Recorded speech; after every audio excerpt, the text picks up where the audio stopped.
একই রেজিস্ট্রেশন নম্বরে তৃতীয় সংগঠনের ঘোষণা অল ইন্ডিয়া মতুয়া মহাসংঘে। যে মতুয়া মহাসংঘের সংঘাধিপতি বিজেপি বিধায়ক সুব্রত ঠাকুর ৩৯তম বাৎসরিক মহাসম্মেলনের মঞ্চ থেকে সংঘাধিপতির নাম ঘোষণা মতুয়া মহাসংঘের প্রধান সেবায়েত মঞ্জুল কৃষ্ণ ঠাকুরের। অল ইন্ডিয়া মতুয়া মহাসংঘের রেজিস্ট্রেশনে এতদিন দুটি সংগঠন চলত ঠাকুরনগর ঠাকুরবাড়িতে, যার মধ্যে একটি সংগঠনের সংঘাধিপতি ছিলেন কেন্দ্রীয় মন্ত্রী তথা বিজেপি সাংসদ শান্তনু ঠাকুর ও অপর এক সংগঠনের সংঘাধিপতি তৃণমূলের রাজ্যসভা সাংসদ মমতা ঠাকুর। মঙ্গলবার থেকে তৃতীয় অল ইন্ডিয়া মতুয়া মহাসংঘের নতুন সংঘাধিপতি বিজেপি বিধায়ক তথা ঠাকুরবাড়ির বড় ছেলে সুব্রত ঠাকুর। এদিন অল ইন্ডিয়া মতুয়া মহাসংঘের পক্ষ থেকে ৩৯তম বাৎসরিক সম্মেলন ও রাস উৎসবের আয়োজন করা হয়। সেই মঞ্চ থেকে নতুন সংঘাধিপতির নাম ঘোষণা করেন অল ইন্ডিয়া মতুয়া মহাসংঘের প্রধান সেবায়েত তথা প্রাক্তন মন্ত্রী মঞ্জুর কৃষ্ণ ঠাকুর।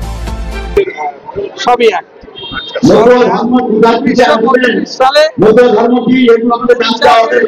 কথায় তার নাতি ঠাকুর স্থাপন করেছেন।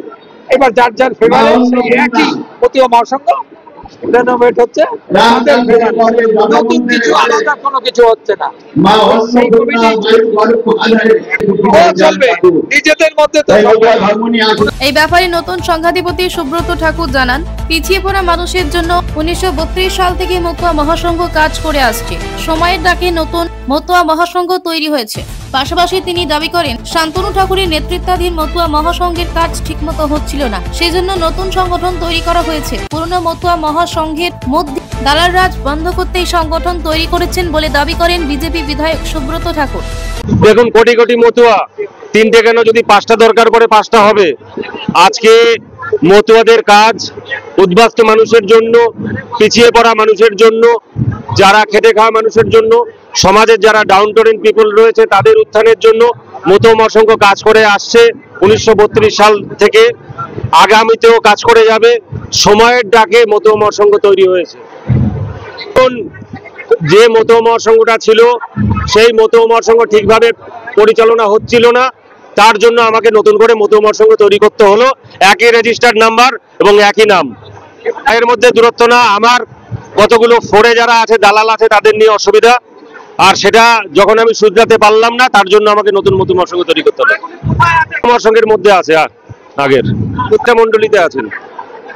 উপদেষ্টা মন্ডলীতে যে কারোর নাম থাকতে পারে যদি তারা উইলিং করেন, সেটা মতুয়া হতে হবে এমন কোনো ব্যাপার না। নতুন কমিটিতে উপদেষ্টা হিসেবে নাম রয়েছে রাজ্যের বিরোধী দলনেতা থেকে বিভিন্ন বিজেপি বিধায়কদের।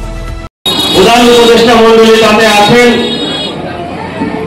শ্রী শুভেন্দু অধিকারী মহাশয়, শ্রী অসীম সরকার মহাশয়, বিধায়ক আজকে সকল মজুমদার মহাশয়, বিধায়ক পাল্লা উত্তর ২৪ পরগনা, অশোক ভিক্টোরিয়া বিধায়ক বনগাঁ, অন্দিকা রায় বিধায়ক কল্যাণী, এরা সব উপদেষ্টা মন্ডলীতে আছেন। এই ব্যাপারে দাদা সুব্রত ঠাকুরকে শুভকামনা জানিয়েছেন কেন্দ্রীয় মন্ত্রী তথা অল ইন্ডিয়া মতুয়া মহাসংঘের সংঘাধিপতি শান্তনু ঠাকুর। তিনি বলেন, একদম শুভকামনা আছে। একটা সংগঠন করলেই সেই সংগঠনের সঙ্গে সঙ্গে দাঁড়িয়ে যায় না।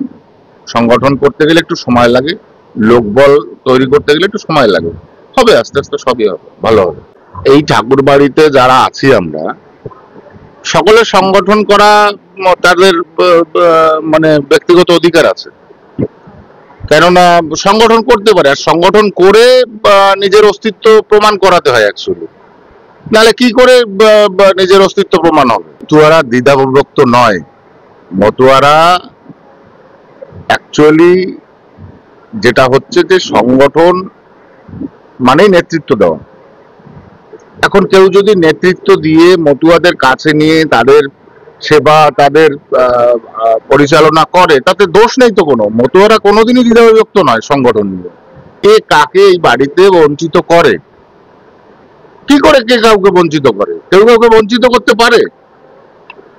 কেন বঞ্চিত হবে সে? আমিও তো চাই না সে বঞ্চিত হোক।